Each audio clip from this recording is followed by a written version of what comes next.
OP लाडवाड़ की तरफ से आप सभी साथियों का माडूसन एकेडमी में स्वागत है। माय डियर फ्रेंड्स, कल हमने ऑब्जेक्टिव टाइप पर्सन्स किए थे पहले लेसन से, यानी भाषा परिचय का जो हमारा पार्ट है उसमें से हमने ऑब्जेक्टिव टाइप पर्सन्स डिस्कस किए थे। लेकिन आज हम लोग इसकी थ्योरी डिस्कस कर लेते हैं और थ्योरी के अंदर ही वो सारे ऑब्जेक्टिव टाइप पर्सन जो है समाये हुए हैं। तो हम लोग आज डिस्कस करते हैं थ्योरी। तो सबसे पहले बातें करते हैं यहाँ पर। तो सबसे पहले माय डियर फ्रेंड्स शुरू करते हैं यहाँ पर भाषा परिचय। तो भाषा जो है शब्द की उत्पत्ति संस्कृत की भाष धातु से हुई है, जिसका अर्थ होता है बोलना। कई बार जो है ना ऑब्जेक्टिव टाइप पर्सन्स में आ जाता है तो ये पूछ लेते हैं कि भाषा की उत्पत्ति किससे हुई है। तो ये संस्कृत की भाष धातु से हुई है और इसका अर्थ होता है माय डियर फ्रेंड्स बोलना। और परिभाषा की बात करें तो परिभाषा क्या होती है? भाषा विचारों के आदान प्रदान का एक सामाजिक साधन होता है। ये बिल्कुल सिंपल है, हमें पता है। और भाषा के जो है दो रूप होते हैं, एक मौखिक रूप होता है और एक लिखित रूप होता है। ये बेसिक प्रश्न है, आप इसको जानते हैं। तो मौखिक रूप में क्या होता है? विचारों और भाव को बोलकर प्रकट करना, ये हमारा मौखिक रूप होता है। और लिखित रूप क्या होता है? विचारों और भाव को लिख करके प्रकट करना, वो लिखित रूप होता है। यानी हमारे जो विचार हैं, हमारे जो हाव भाव हैं, उसको हम लोग बोल करके भी कह सकते हैं और उसको हम लोग लिख करके भी कह सकते हैं। तो बोल करके अपने विचारों को प्रकट करना वो हुआ हमारा मौखिक रूप, और लिख करके करेंगे तो वो होगा हमारा लिखित रूप। ठीक है जी। लिखित रूप ज्ञान को स्थायी रखने के लिए अनिवार्य होता है। और सबसे इम्पोर्टेंट प्रश्न ये है कि संविधान के अनुच्छेद 343 के अंतर्गत 14 सितंबर 1949 को हिंदी को भारत संघ की राजभाषा का दर्जा दिया गया। ठीक है, हिंदी को भारत संघ की राजभाषा का दर्जा दिया गया। वो दिया गया हमारा अनुच्छेद 343 के अंतर्गत 14 सितंबर 1949 को। और इसी दिन जो है हम लोग हिंदी दिवस भी मनाते हैं। तो यहाँ पर भारतीय संविधान की जो 8वीं अनुसूची है, भारतीय संविधान की जो 8वीं अनुसूची है, उस अनुसूची के अंदर 22 भाषाओं को स्वीकृति प्रदान की गई है।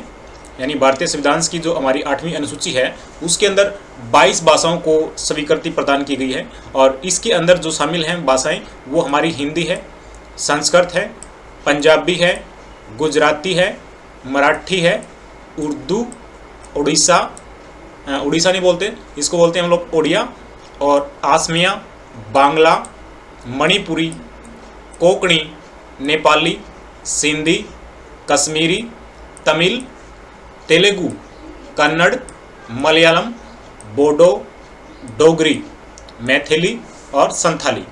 ये वो 22 भाषाएं हैं जिनको संविधान की 8वीं अनुसूची में शामिल किया गया था और इनको जो है स्वीकृति मिल गई थी 8वीं अनुसूची के अंदर। ठीक है, उसके बाद में क्या, जब संविधान लागू हुआ था तो उसमें केवल 14 भाषाओं की संविधान द्वारा स्वीकृति थी। केवल 14 भाषाएं थी उसमें, और उन्हीं को जो है संविधान द्वारा स्वीकृति प्रदान की गई थी। उसके पश्चात में जो है 3 बार संविधान के अंदर संशोधन हुआ। उसके पश्चात में 3 बार संविधान के अंदर संशोधन हुआ और 8 अन्य भाषाएं जोड़ी गई। जो जोड़ी गई भाषाएं हैं वो किस प्रकार से हम देखते हैं यहाँ पर। सबसे पहले जो हमारा संविधान संशोधन हुआ वो हुआ हमारा 1967 में, यानी 1967 के अंदर हमारा संशोधन हुआ था। उसको हम लोग 21वां संशोधन के नाम से जानते हैं। और उसके अंदर एक भाषा जोड़ी गई थी और उस भाषा का नाम था हमारा सिंधी। उसके बाद में हुआ हमारा संशोधन 1992, यानी 1992 के अंदर जो संशोधन हुआ था वो हुआ था हमारा 71वां संशोधन। उसके अंदर 3 भाषाओं को शामिल किया गया, मणिपुरी, नेपाली, कोंकणी। तो ये भाषाएं जो हैं 1992 में मतलब शामिल की गई थी। ठीक है, उसके बाद में फिर से संशोधन हुआ 2003 के अंदर, जिसको हम बोलते हैं 92, यानी 92वां संशोधन होता है। संविधान का जो संशोधन था 92वां, उसके अंदर जो है 4 भाषाओं को फिर से शामिल किया गया। और वो 4 भाषाएं थी, वो थी बोडो, डोगरी, मैथिली, संथाली। तो माय डियर फ्रेंड्स, यहाँ पर क्या है इम्पोर्टेंट बात क्या है, वर्तमान समय में राजस्थानी जो है उपभाषा को भाषा का दर्जा दिए जाने पर विचार विमर्श किया जा रहा है। राजस्थानी जो उपभाषा है उसको हम लोग उसके ऊपर जो है विचार विमर्श कर रहे हैं। क्या करने के लिए? भाषा का दर्जा देने के लिए। लेकिन हम बात करें विश्व की, राजस्थान को छोड़कर के विश्व की बात करें तो विश्व में लगभग जो है 3000 भाषाएं जो हैं बोली व लिखी जाती हैं। विश्व में भाषाओं के कुल जो है 12 परिवार हैं और भारत में 4 भाषा परिवारों की भाषाएं बोली जाती हैं। तो वो भी हम लोग डिस्कस करेंगे। वो 4 भाषा परिवार कौन कौन से हैं? सबसे पहला भाषा परिवार हमारा है बारूपीय भाषा परिवार। ठीक है, दूसरा होता है हमारा द्रविड़ भाषा परिवार, तीसरा होता है तिब्बती बर्मी भाषा परिवार और चौथा होता है हमारा आग्नेय भाषा परिवार। तो ये 4 भाषा परिवार जो हैं ये भारत के अंदर बोले जाते हैं। उसके बाद में 8 भाषा परिवार और हैं जो कि विश्व के अंदर बोले जाते हैं, जो हम लोग नहीं जानते, मतलब हम उन भाषाओं को नहीं जानते। भारत के अंदर जो बोली जाती हैं वो इन्हीं 4 परिवारों के अंदर आती हैं। तो इनमें से जो प्रथम 2 भाषा परिवारों की भाषाएं हैं वो भारत में मुख्यतः बोली जाती हैं। भारोपीय भाषा परिवार जो है वो भारत के अंदर ज़्यादा बोली जाती है, और उसके बाद में जो द्रविड़ भाषा परिवार है ये भी ज़्यादा बोली जाती है। ज़्यादा की बात कर रहे हैं यहाँ पर, मतलब जो प्रथम 2 भाषा परिवार हैं, भारोपीय भाषा परिवार है और द्रविड़ भाषा परिवार है, इसकी जो है इनकी जो भाषा परिवार की जो भाषाएं हैं वो ज़्यादा बोली जाती हैं। बाकी तिब्बती और बर्मी भाषा परिवार और आग्नेय भाषा परिवार कम बोली जाती हैं लेकिन कम बोली जाती हैं। अब बात करते हैं भारोपीय भाषा परिवार की भाषाएं कौन कौन सी हैं। तो जो सबसे पहले हमने डिस्कस किया ये वाला पॉइंट, इसके अंदर जो हमने डिस्कस किया वो ये पॉइंट यहाँ पर भारोपीय भाषा परिवार की भाषाएं कौन कौन सी हैं, तो इसके अंदर हम लोग शामिल करते हैं। मैं यहाँ पर कलर थोड़ा डिफरेंट ले लेता हूँ। जो एक भाषा है वो है हिंदी, जो आप लोग जानते हैं। संस्कृत है भाषा, भारोपीय भाषा परिवार की जो भाषा है वो हिंदी है, संस्कृत है, गुजराती है, मराठी है, पंजाबी है, बांग्ला है, अंग्रेजी है, जर्मन है और फ्रेंच और रूसी और फारसी। ये भाषाएं वो भाषा हैं जो कि भारोपीय भाषा परिवार में बोली जाती हैं। हिंदी, संस्कृत, गुजराती, मराठी, पंजाबी, बांग्ला, अंग्रेजी, जर्मन, फ्रेंच, रूसी और फारसी, ये वो भाषा हैं जो कि भारोपीय भाषा परिवार में बोली जाती हैं। और यहाँ इम्पोर्टेंट बात क्या है हमारे डिफरेंस, जो नोट करने वाली बात है, भारोपीय भाषा परिवार की जो भाषाएं भारत यानी दक्षिणी भारत को छोड़कर बोली जाती हैं उन्हें क्या कहते हैं हम यहाँ पर, भारतीय आर्य भाषा परिवार की भाषाएं कहा जाता है। तो हिंदी जो है भारतीय आर्य परिवार की भाषा है जो कि भारोपीय भाषा परिवार के अंतर्गत बोली जाती है। तो इसमें माय डिफरेंस अगर हम बात करें द्रविड़ भाषा परिवार की, द्रविड़ भाषा परिवार की भाषाएं कौन कौन सी हैं, जैसे कि जो हमारा पॉइंट है यहाँ पर दूसरा पॉइंट में है हमारा द्रविड़ भाषा परिवार। जो दूसरा परिवार है वो है द्रविड़ भाषा परिवार। इसके अंदर कौन कौन सी भाषाएं बोली जाती हैं, तो इसमें हम लोग जो शामिल करेंगे वो करेंगे तमिल यानी कि तमिलनाडु के अंदर बोली जाती है, तेलुगु जो बोली जाती है वो आंध्र प्रदेश के अंदर बोली जाती है, और कन्नड़ कर्नाटक के अंदर बोली जाती है, और मलयालम जो है वो केरल के अंदर बोली जाती है। तो ये भाषा जो हैं वो द्रविड़ भाषा परिवार के अंतर्गत बोली जाती हैं। तो द्रविड़ भाषा परिवार की भाषाएं माय डिफरेंस तमिल है, तमिलनाडु है, तेलुगु, तमिल जो है तमिलनाडु के अंदर बोली जाती है, और तेलुगु जो है आंध्र प्रदेश के अंदर बोली जाती है, कन्नड़ कर्नाटक के अंदर बोली जाती है, और मलयालम जो है केरल के अंदर बोली जाती है। हिंदी का जो अपना वर्तमान स्वरूप है उस तक पहुंचने में हिंदी को किन चरणों से गुजरना पड़ा, वो कौन कौन से चरण हैं जिसमें से होकर के हिंदी भाषा गुजरी है। तो सबसे पहला जो हमारा बहुत ही पुराना काल है वो वैदिक काल रहा है, जिसके अंदर वैदिक संस्कृत बोली जाती थी।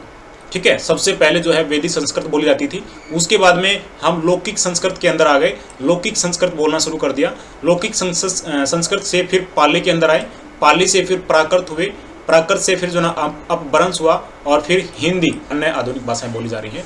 यानी ये जो है हमारा चरण है वैदिक संस्कृत से लेकर के अब लौकिक से होते हुए पाली और प्राकृत और अपभ्रंश से होते हुए हम हिंदी में पहुंचे हैं, और वर्तमान में जो आधुनिक बोली जाती है भाषा वहाँ तक पहुँचे हैं।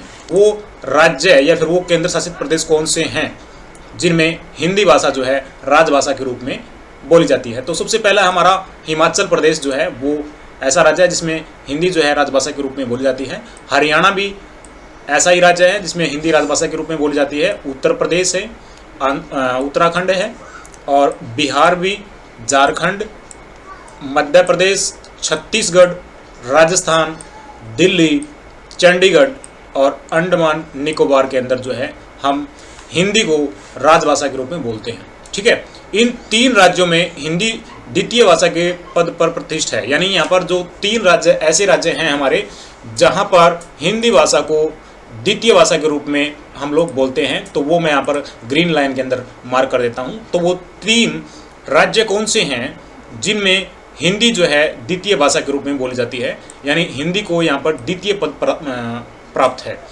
दूसरे नंबर पर बोली जाती है। तो यहाँ पर पंजाब एक ऐसा राज्य है जिसके अंदर पहली जो है पंजाबी बोली जाती है, उसके बाद में दूसरी भाषा जो होती है हमारी यहाँ पर हिंदी होती है। गुजरात में गुजराती बोली जाती है, वहाँ पर जो है दूसरी भाषा हिंदी के रूप में बोली जाती है। महाराष्ट्र में भी यहाँ पर दूसरी भाषा के रूप में आती है हिंदी। तो यहाँ पर माय डिफरेंस जो हिंदी है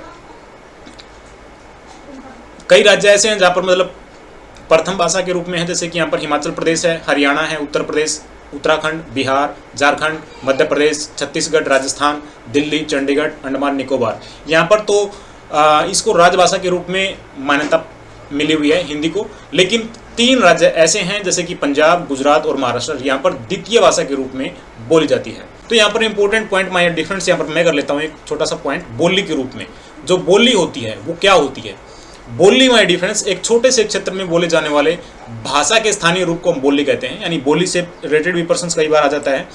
एक छोटे से क्षेत्र में बोले जाने वाले भाषा के स्थानीय रूप को, यानी भाषा क्या होता है स्थानीय रूप, स्थानीय रूप को हम लोग क्या कहते हैं, बोली कहते हैं। भाषा जो है हिंदी की वो 5 हैं और उनकी जो बोलियां हैं वो कौन कौन सी हैं तो वो हम लोग डिस्कस कर लेते हैं।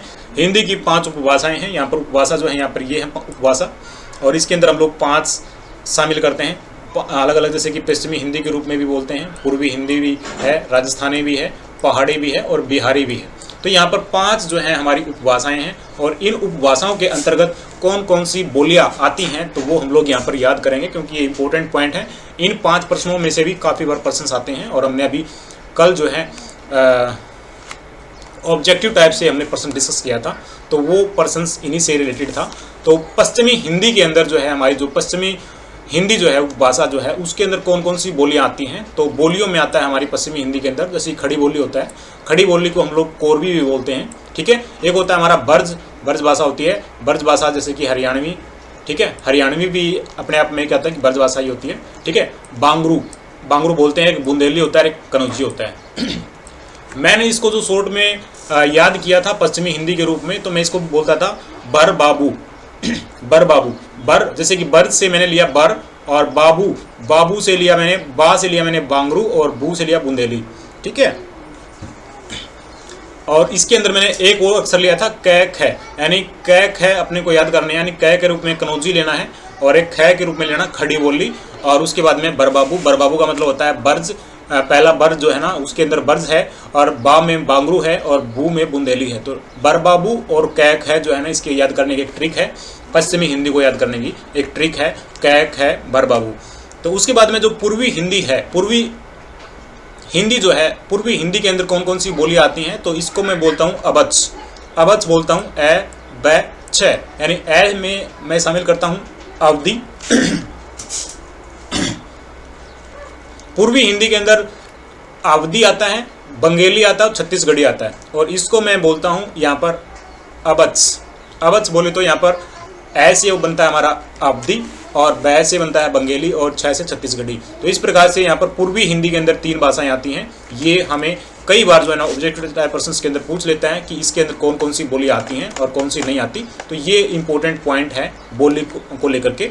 उसके बाद में राजस्थानी जो है ना, राजस्थानी का नाम से ही प्रतीत होता है कि यहाँ पर हमारी जो है ना बोलियाँ जो हैं वो मेवाती है, मेवाड़ी है, मारवाड़ी है, हाड़ौती है, मालवी है, जयपुरी है और ढूंढांडी। तो ये जो है राजस्थानी की हैं, इनमें नाम से ही प्रतीत होता है कि ये राजस्थान की भाषाएं हैं। मेवाती, मेवाड़ी, मारवाड़ी और हाड़ौती और मालवी और जयपुरी और ढूंढांडी। ये वो भाषाएं हैं जो कि बोलियां हैं, सॉरी भाषाएं नहीं, ये वो बोलियां हैं जो कि राजस्थान में बोली जाती हैं। इनको हम लोग राजस्थानी उपभाषा के अंदर शामिल करते हैं। और एक हमारा 4th नंबर पर आता है यहाँ पर पहाड़ी। पहाड़ी के अंदर भी इंपॉर्टेंट वही बोलियां हैं जैसे कि गढ़वाड़ी और मंडीवाड़ी और कुमायूनी। तो ये 3 बोलियां जो हैं पहाड़ी उपभाषा के अंदर हम लोग शामिल करते हैं। और इसी प्रकार से जो हमारी बिहारी है, जो 5वें नंबर पर बिहारी है, बिहारी के अंदर हम लोग क्या शामिल करते हैं, कौन कौन सी बोलियां जो है शामिल करते हैं, भोजपुरी को शामिल करते हैं, मगही को शामिल करते हैं और मैथिली को शामिल करते हैं। तो ये जो भाषाएं हैं, बोलियां हैं, इन बोलियों को हम लोग बिहारी के अंदर, यानी बिहारी जो हमारी उपभाषा है उसके अंदर हम लोग भोजपुरी को शामिल करते हैं, मगही को शामिल करते हैं, मैथिली को शामिल करते हैं। इस प्रकार से हमने यहाँ पर बात की उपभाषा और उपभाषा के अंदर कौन कौन सी बोली आती हैं। तो इस पैसेज के अंदर, यानी इस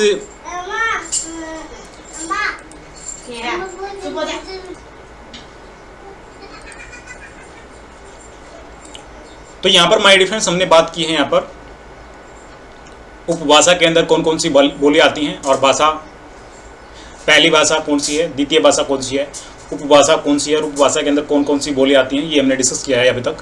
उसके बाद में हम लोग बात करते हैं यहाँ पर इंपॉर्टेंट पॉइंट, दक्षिण भारत के हैदराबाद में, औरंगाबाद में और गुलबर्गा, बीदर आदि दक्षिणी क्षेत्रों में हिंदी की एक बोली का प्रयोग होता है जिसे हम लोग दक्षिणी हिंदी कहते हैं। ये भी बिल्कुल इंपॉर्टेंट पॉइंट है, मैं रिपीट करता हूँ, नोट करने वाली बात है। दक्षिणी भारत का कौन सा है? हैदराबाद, औरंगाबाद, गुलबर्गा, बीदर आदि जो हैं दक्षिण क्षेत्रों में हिंदी की एक बोली का प्रयोग होता है जिसको हम लोग दक्षिणी हिंदी कहते हैं, दक्षिणी हिंदी। तो यहाँ पर ये जो दक्षिणी हिंदी है कहाँ पर बोली जाती है? हैदराबाद में, औरंगाबाद में, गुलबर्गा में, बीदर में, दक्षिण क्षेत्रों में बोली जाती है और इसको हम लोग दक्षिणी हिंदी भी कहते हैं। तो अब बात करते हैं माय डिफरेंस हम यहाँ पर लिपि को लेकर के। तो लिपि जो होती है, लिपि मौखिक ध्वनियों को लिखकर प्रकट करने के लिए जो चिन्ह निश्चित किए गए हैं उन्हें हम लोग लिपि कहते हैं। अब लिपि की डेफिनेशन इसके अंदर आ गई है। लिपि मौखिक ध्वनियों को लिखकर प्रकट करने के लिए, मौखिक ध्वनियों को लिखकर प्रकट करने के लिए जो चिन्ह निश्चित किए जाते हैं उसे हम लोग लिपि कहते हैं। और विभिन्न जो हमारी भाषाएं हैं उन भाषाओं की लिपि कौन कौन सी हैं वो हम लोग याद करेंगे, क्योंकि कई बार जो है लिपि से रिलेटेड भी प्रश्न पूछे जाते हैं और ऑब्जेक्टिव टाइप प्रश्न हमने डिस्कस किए थे तो उसके अंदर भी लिपि से रिलेटेड जो है काफ़ी प्रश्न थे। माय डियर फ्रेंड्स, ये नोट्स हमने पहले ही अकेडमी से लिए हुए हैं, बहुत ही इसके लिए हमने पेमेंट पे की थी और उसके बाद में हमने नोट्स मिले थे, तो नोट्स ये हमारे पास में अभी इसके अंदर हैं। तो ये देखिए माय डियर फ्रेंड्स, हम लोग बात करते हैं यहाँ पर भाषा और लिपि की, यानी कौन सी भाषा, हिंदी भाषा की लिपि कौन सी है, पंजाबी की कौन सी है और अंग्रेजी की कौन सी है। तो यहाँ पर जो हमारी भाषाएं हैं हिंदी, संस्कृत, मराठी, नेपाली, कोंकणी, हिंदी, संस्कृत, मराठी, नेपाली और कोंकणी, ये जो भाषाएं हैं इन भाषाओं की जो लिपि है, इन सब की लिपि जो है वो एक ही है, वो है देवनागरी। आपने ये याद रखना पड़ेगा, हिंदी भाषा की लिपि भी देवनागरी है, संस्कृत भाषा की लिपि भी देवनागरी है, मराठी की भी देवनागरी है और नेपाली की भी देवनागरी है और कोंकणी की भी देवनागरी है। ठीक है, तो यहाँ पर ये 5 भाषाएं हैं जिसकी लिपि एक ही है, देवनागरी। उसके बाद में पंजाबी की बात करते हैं। पंजाबी जो भाषा है उसकी जो लिपि है वो गुरमुखी के नाम से है। पंजाबी भाषा की जो लिपि है वो गुरमुखी है। ठीक है, हमें ये याद करना पड़ेगा। अंग्रेजी जो है भाषा और जर्मन और फ्रेंच, इन 3 भाषाओं की जो लिपि है वो एक ही है, वो भी क्या है? रोमन। ठीक है, यानी जिस प्रकार से हमने हिंदी, संस्कृत और मराठी, नेपाली, कोंकणी की एक लिपि देखी देवनागरी, इसी प्रकार से यहाँ पर अंग्रेजी की, फ्रेंच की और जर्मन की जो लिपि है वो है रोमन। ये भी इम्पोर्टेंट पॉइंट है। उसके बाद में अरबी जो भाषा है, अरबी भाषा की लिपि जो है माय डियर फ्रेंड्स अरबी ही है और उसी प्रकार से उर्दू और फारसी की जो लिपि है वो फारसी ही है। तो यहाँ पर 2 भाषाएं ऐसी भी हैं जिनकी लिपि और भाषा सेम ही है, यानी अरबी की जो भाषा है, अरबी की जो लिपि है वो अरबी ही है और इसी प्रकार से जो उर्दू भाषा की जो लिपि है वो उर्दू की और फारसी की जो है फारसी ही है। अभी इम्पोर्टेंट माय डियर फ्रेंड्स प्रश्न आता है यहाँ पर, जो लिपि हैं जैसे कि ब्राह्मी लिपि है, खरोष्ठी लिपि है, उनके अंदर हमारा जो लिखने का तरीका वो कैसे है, तो वो बाएं से दाएं है या फिर दाएं से बाएं है। तो सबसे पहले हम लोग बात करते हैं यहाँ पर ब्राह्मी लिपि का। ब्राह्मी लिपि जो है देवनागरी लिपि का जन्म जो है मूलतः ब्राह्मी लिपि से हुआ है, यानी जो देवनागरी हमारी लिपि है जो कि हिंदी, संस्कृत के अंदर बोली जाती है, उसका जन्म जो है ब्राह्मी लिपि से हुआ है और यह लिपि जो है बाईं से दाईं ओर लिखी जाती है, यानी लेफ्ट से लेकर के राइट की तरफ लिखी जाती है, जैसा कि हम लोग हिंदी को लिखते हैं और इंग्लिश को लिखते हैं। तो वो जो लिपि है बाईं से दाईं ओर लिखी जाती है और इसका जो जन्म हुआ है वो ब्राह्मी लिपि से हुआ है। किसका जन्म हुआ है? इसका देवनागरी लिपि का हुआ है। उसके बाद में जो यहाँ पर आता है खरोष्ठी लिपि। खरोष्ठी लिपि माय डियर फ्रेंड्स अरबी तथा फारसी लिपियों का जन्म मूलतः जो है खरोष्ठी लिपि से हुआ है, यानी जो हमने बात की है अरबी की, फारसी की, इस लिपि का जन्म किससे हुआ है? वो खरोष्ठी लिपि से हुआ है। और यह लिपि क्या होता है, लिखने का तरीका इसका क्या होता है, ये दाईं से लेकर के बाईं ओर लिखी जाती है, जैसे कि हम लोग उर्दू लिखते हैं। ठीक है, उर्दू लिखते हैं, फारसी लिखते हैं, वो क्या होता है राइट साइड से लेकर के लेफ्ट साइड की तरफ लिखते हैं। तो वो हमारा खरोष्ठी लिपि के अंदर आता है। खरोष्ठी लिपि जो है की शुरुआत जो है, यानी इसका जन्म जो है वो अरबी और फारसी लिपियों से हुआ है और ये दाएं से बाईं ओर लिखी जाती है। तो यहाँ पर पॉइंट हैं इसके अंदर, लिखने वाले समझने वाले पॉइंट हैं इसके अंदर। ब्राह्मी लिपि जो है बाईं से दाईं ओर लिखी जाती है और खरोष्ठी लिपि जो है दाईं से बाईं ओर लिखी जाती है। ये इंपॉर्टेंट पॉइंट है। उसके बाद में बात करते हैं राजभाषा। राजभाषा से रिलेटेड भी प्रश्न कई बार आता है, राजभाषा क्या होता है और राष्ट्रभाषा क्या होता है, इससे भी संबंधित काफी बार प्रश्न पूछे जाते हैं। तो राजभाषा की बात हम लोग कर लेते हैं।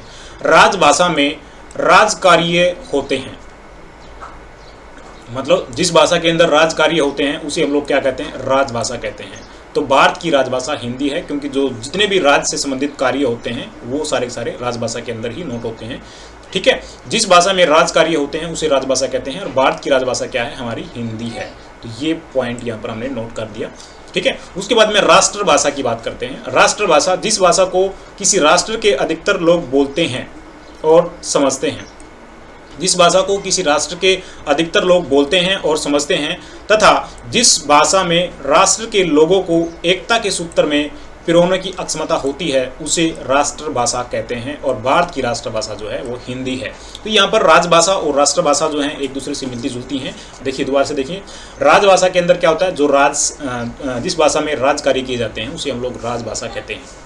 और भारत की जो राजभाषा है वो हमारी हिंदी है, क्योंकि जितने भी हमारे राज्य के कार्य होते हैं वो हिंदी में लिखे जाते हैं। ठीक है, दूसरी बात है राष्ट्रभाषा। राष्ट्र यानी मतलब जितने भी मतलब यहाँ पर राज्य हैं और सभी राज्यों के लोगों को मतलब अपने एक सूत्र में बांध के रखती है वो भाषा जो मतलब सभी लोग बोलते हैं और समझते हैं। ठीक है, और राष्ट्र के जो लोगों को एकता के सूत्र में बांधने के लिए जिस भाषा का प्रयोग किया जाता है वो हमारी राष्ट्रभाषा होती है। तो यहाँ पर वो भाषा भी हमारी हिंदी ही है, यानी राजभाषा और राष्ट्रभाषा दोनों ही हमारी यहाँ पर हिंदी है।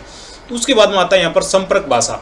संपर्क भाषा, भिन्न भिन्न भाषाएं बोलने वाले लोग आपसी संपर्क के लिए एक समान भाषा का प्रयोग करते हैं, उसे क्या कहते हैं, संपर्क भाषा कहते हैं। तो यहाँ पर संपर्क भाषा कौन सी है हुई, तो वह भी हम लोग कह सकते हैं हिंदी है। जो आपस में संपर्क करते हैं वो हो गया। इस प्रकार से याद आता है हमारा अंतर्राष्ट्रीय भाषा। अंतर्राष्ट्रीय भाषा संसार के विभिन्न देश जो हैं आपसी संपर्क के लिए, संसार के विभिन्न देश जो हैं आपसी संपर्क के लिए भाषा का प्रयोग करते हैं, उसे अंतर्राष्ट्रीय भाषा कहते हैं। ठीक है, यानी अलग अलग देशों के लोग जो हैं अपनी जिस भाषा का प्रयोग करते हैं वो हमारी अंतर्राष्ट्रीय भाषा होती है। तो संसार के विभिन्न देश आपसी जो है संपर्क के लिए जिस भाषा का प्रयोग करते हैं, आपसी संपर्क के लिए अलग अलग देश जो हैं आपसी संपर्क के लिए जिस भाषा का प्रयोग करते हैं उसे हम यहाँ पर अंतर्राष्ट्रीय भाषा कहते हैं। तो यहाँ पर सभी लोग जो हैं हमें पता है इंग्लिश का ही ज़्यादा यूज़ करते हैं, तो वहाँ पर यहाँ पर अंतर्राष्ट्रीय भाषा हम लोग कह सकते हैं, लेकिन इसके अंदर हम लोग नोट नहीं करेंगे। ठीक है, उसके बाद आता है यहाँ पर भाषा के 4 अंग। जो सबसे पहला अंग आता है वो होता है हमारा वर्ण, शब्द, पद और वाक्य। तो यहाँ पर ये जो है ना 4 अंग हैं, और इन अंगों से भी जो है ना काफ़ी बार प्रश्न आता है, भाषा के अंगों से भी काफ़ी बार प्रश्न आता है। तो सबसे पहले आता है यहाँ पर व्याकरण। व्याकरण यानी V+ में आकरण। भाषा की शुद्धि व अशुद्धि का ज्ञान कराने वाले शास्त्र को क्या कहते हैं, व्याकरण कहते हैं। तो सबसे पहले हमने क्या लिया, यहाँ पर व्याकरण लिया और व्याकरण की डेफिनेशन ली। ठीक है, तो व्याकरण की डेफिनेशन के अंदर क्या है, व्याकरण का जो मतलब हमारा कहना है V+ में आकरण। तो यहाँ पर व्याकरण क्या होता है, भाषा की शुद्धि और अशुद्धि का ज्ञान कराने के लिए, भाषा की जो शुद्धि होती है और अशुद्धि होती है उसका ज्ञान करवाने के लिए हम लोग जिस शास्त्र का प्रयोग करते हैं उसे हम लोग क्या कहते हैं, व्याकरण कहते हैं, जैसा कि आप लोग स्क्रीन पर देख पा रहे हैं। उसके बाद में इसके जो है ना यहाँ पर बताए हमने भाषा के 4 अंग होते हैं। सबसे पहले वर्ण होता है, जैसे हमारी ABCD होती है। उसके बाद में शब्द होता है, जैसे कि हमारा मतलब कोई वर्ड होता है। ठीक है, उसके बाद में हमारा पद, और उसके बाद में वाक्य होता है, सेंटेंस बनता है। तो यहाँ पर जो है ना व्याकरण के भी 4 अंग होते हैं, और व्याकरण के 4 अंग के अंदर जो है ना सबसे पहला जो अंग है वो है वर्ण विचार, दूसरा अंग है शब्द विचार, और तीसरा वर्ण है पद विचार, और उसके बाद में वाक्य विचार। तो इन 4 विचार से भी जो है ना प्रश्न कई बार आता है। तो हम लोग डिस्कस कर लेते हैं कि वर्ण विचार क्या होता है, और शब्द विचार क्या होता है, पद विचार क्या होता है, वाक्य विचार क्या होता है। तो वर्ण विचार के अंतर्गत वर्णों का उच्चारण होता है, लेखन होता है, वर्गीकरण होता है, समायोजन होता है, और संधि के नियमों पर विचार किया जाता है। वर्ण विचार के अंतर्गत वर्णों का उच्चारण की बात की जाती है, लेखन की बात की जाती है, वर्गीकरण की बात की जाती है, समायोजन की बात की जाती है, और संधि के नियमों पर विचार किया जाता है। ये सारा सारा पार्ट किसका है, माय डियर फ्रेंड्स, वर्ण विचार का है।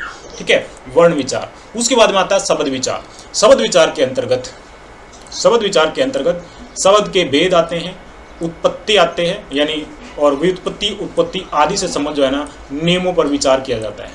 शब्द विचार के अंतर्गत शब्द के भेद, व्युत्पत्ति, उत्पत्ति आदि से संबंध जो है नियमों पर विचार किया जाता है। ये आता है हमारा शब्द विचार के अंदर। और इसी प्रकार से जो है हम लोग बात करते हैं यहाँ पर पद विचार के अंतर्गत।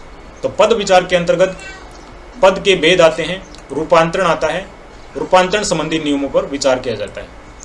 पद। तो अभी इसी प्रकार से आता है हमारा 4th नंबर पर वाक्य विचार। वाक्य विचार के अंतर्गत क्या आता है? वाक्य विचार के अंतर्गत वाक्य भेद आते हैं, अंग आते हैं, ठीक है, विश्लेषण, संश्लेषण और विराम चिन्ह आदि विषयों के बारे में विचार किया जाता है। वाक्य विचार के अंतर्गत क्या किया जाता है? वाक्य भेद, अंग, विश्लेषण, संश्लेषण और विराम चिन्ह आदि के विषय में हम यहाँ पर विचार करते हैं। तो ये पॉइंट जो है हम लोग जब डिस्कस करेंगे तो उस समय आपको अच्छी तरीके से समझ में आएगा। बाकी ऑब्जेक्टिव टाइप पर्सन जो है इनमें से आते हैं, वो हमने डिस्कस किए हैं पहले। तो अभी जो है हम लोग ये थ्योरी कर रहे हैं। इसके बाद में हम लोग बात करते हैं भाषा संबंधी कुछ अन्य तथ्य। तो वो तथ्य क्या हैं? देखिए, ये भी इंपॉर्टेंट पर्सन है, बिल्कुल जो अभी लास्ट के जो पर्सन चल रहे हैं यहाँ पर मैं 17% डिस्कस करने वाला हूँ, ये वाले इंपॉर्टेंट पर्सन है, ठीक है। इनसे जो है ना हर बार जो है पर्सन आता है। सबसे पहला पर्सन यहाँ पर बनता है, भाषा की सार्थक इकाई क्या है? सबसे इंपॉर्टेंट पर्सन है, भाषा की सार्थक इकाई क्या है? तो यहाँ पर हमारा वाक्य है। और दूसरा प्रश्न बनता है यहाँ पर, वाक्य से छोटी इकाई क्या होती है? वाक्य से छोटी इकाई क्या होती है? वो होता है हमारा उपवाक्य। और उपवाक्य से भी छोटी इकाई कौन सी होती है? वो होता है हमारा पदबंध। और पदबंध से भी छोटी इकाई कौन सी होती है? तो उसको बोलते हैं यहाँ पर पद और शब्द। और पद शब्द से भी छोटी इकाई कौन सी होती है? तो वो होता है हमारा अक्षर। और अक्षर से भी छोटी इकाई कौन सी होती है? वो होती है ध्वनि और वर्ण। तो सबसे पहले हमारी डिफरेंस, हमारी ध्वनि होती है, वर्ण होता है, फिर हमारा अक्षर होता है, फिर हमारा पद या फिर शब्द होता है, फिर पदबंध होता है, और उसके बाद में उपवाक्य, फिर वाक्य। तो ये इसको हम लोग सीक्वेंस के द्वारा जो है लिख सकते हैं। ये पार्ट भी इंपॉर्टेंट बन जाता है। व्याकरण की दृष्टि से भाषा की लघुत्तम इकाई जो होती है वो कौन सी होती है? वो होता है हमारा वर्ण। यानी क्या कहा? व्याकरण की दृष्टि से भाषा की लघुत्तम इकाई यानी छोटी छोटी इकाई कौन सी होती है भाषा की दृष्टि से? व्याकरण की दृष्टि से भाषा की लघुत्तम इकाई जो होती है वो होती है हमारी वर्ण। और भाषा विज्ञान की दृष्टि से भाषा की लघुत्तम इकाई कौन सी होती है? वो होती है हमारी वाक्य। तो दो पर्सन यहाँ पर भी अलग अलग हैं, मतलब सेम लग रहे हैं, लेकिन इनका जो है ना मतलब जो है अलग है और इनका उत्तर भी अलग बनता है। व्याकरण की दृष्टि से भाषा की लघुत्तम इकाई वो हुआ हमारा वर्ण, और भाषा विज्ञान की दृष्टि से भाषा की लघुत्तम इकाई होगी वाक्य। एक तो पूछा इसने व्याकरण की दृष्टि से, व्याकरण की दृष्टि से भाषा की लघुत्तम इकाई हुआ वर्ण, और दूसरा हुआ भाषा विज्ञान की दृष्टि से, भाषा विज्ञान की दृष्टि से भाषा की लघुत्तम इकाई हुआ वाक्य। तो ये दो पॉइंट जो हैं आप लोग डिस्कस कर सकते हैं, स्क्रीनशॉट ले सकते हैं और समझ इसको। उच्चारित या फिर मौखिक भाषा की मूल इकाई कौन सी होती है? वो होती है हमारी ध्वनि। उच्चारित व मौखिक भाषा की मूल इकाई, उच्चारित व मौखिक भाषा की मूल इकाई जो होती है वो होती है ध्वनि। और 10वें नंबर पर आता है लिखित भाषा की मूल इकाई क्या होती है? तो वो होती है हमारी वर्ण। और हिंदी शब्द फारसी भाषा से आया है, हमने ये भी याद रखना पड़ेगा। जो हिंदी शब्द है वो किससे आया है? फारसी भाषा से आया है, इंपॉर्टेंट पॉइंट है। संस्कृत को देववाणी भी कहा जाता है, और संस्कृत भाषा का जो प्राचीनतम ग्रंथ है वो ऋग्वेद है, ठीक है। और हिंदी का विकास शौरसेनी अपभ्रंश से हुआ है। और खड़ी बोली दिल्ली के अंदर बोली जाती है, मेरठ के अंदर, बिजनौर के अंदर, सहारनपुर के आसपास में बोली जाती है। और 13वीं शताब्दी के कवि अमीर खुसरो खड़ी बोली के प्रथम लोकप्रिय कवि माने जाते हैं। तो यहाँ पर यह भी आ जाता है कि खड़ी बोली के प्रथम जो कवि हैं वो कौन माने जाते हैं? तो अमीर खुसरो। और उसके बाद में वर्तमान में खड़ी बोली को साहित्य की भाषा के रूप में प्रतिष्ठा प्राप्त है। वर्तमान में खड़ी बोली को साहित्य की भाषा के रूप में प्रतिष्ठा प्राप्त है। तो माय डियर फ्रेंड्स, अभी तक हमने जो कल इसको डिस्कस किया था ऑब्जेक्टिव टाइप पर्सन्स को, तो आज हमने उसको किया है यहाँ पर रूप में। तो कल हमने ये पॉइंट जो है डिस्कस किए थे, जैसा भी आप लोग स्क्रीन देख पा रहे हैं, और इनका उत्तर जो है डिस्कस किया था। तो ये ऑब्जेक्टिव टाइप पर्सन्स हमने पहले डिस्कस कर लिए थे, उसके बाद में हमने आज जो है थ्योरी की है। तो कल जो है हम लोग नेक्स्ट चैप्टर लेंगे, यानी पहले चैप्टर के बाद में जो दूसरा चैप्टर आता है वो चैप्टर हम लोग डिस्कस करेंगे। और उसके अंदर जो हमारा रहेगा वो मैं आपको बता देता हूँ अभी से, कि दूसरा चैप्टर हमारा जो रहेगा वो रहेगा हमारा वर्ण विचार। तो वर्ण विचार का पॉइंट रहेगा यो जो है लगभग 4 पेज का हमारा एक पाठ्यक्रम रहेगा, उसको हम लोग डिस्कस करेंगे। आज जो है ना हमने कंप्लीट कर दिया है भाषा परिचय, जिसके अंदर हमने ऑब्जेक्टिव टाइप पर्सन्स और थ्योरी जो है डिस्कस कर ली है। अभी तक माय डियर फ्रेंड्स, मैं लास्ट में यही कहूँगा, अभी तक आपने चैनल को सब्सक्राइब नहीं किया है, बेल आइकन को क्लिक नहीं किया है, दोस्तों को शेयर नहीं किया तो तुरंत करें, क्योंकि हम लोग जो है अभी यहाँ पर भाषा परिचय के साथ साथ में यहाँ पर जो है टोटल हिंदी को डिस्कस करने वाले हैं, यानी कि 31 टॉपिक जो है, लास्ट में अलंकार भी डिस्कस करेंगे। तो ये 31 टॉपिक जो हैं हिंदी के हम लोग डिस्कस करेंगे, और आप लोग इन टॉपिक को लगातार अटेंड कर लेते हो तो आपका एग्ज़ाम का जब आएगा टाइम तो उस समय आप लोग हिंदी के 30/30 ले सकते हो। तो वो आपके पास में ऑफ़र है, क्योंकि हम लोग हैं अपनी तरफ से अपनी तैयारी कर रहे हैं, खुद की तैयारी कर रहे हैं और अपनी तैयारी में ही आपकी तैयारी हो जाएगी। तो बाइट सभी के सभी साथी जो हैं चैनल्स के ऊपर बने रहें, चैनल को सब्सक्राइब करें, शेयर करें और बेल आइकन को क्लिक भी करें ताकि आपको अपडेट मिलती रहे। Thank you for watching.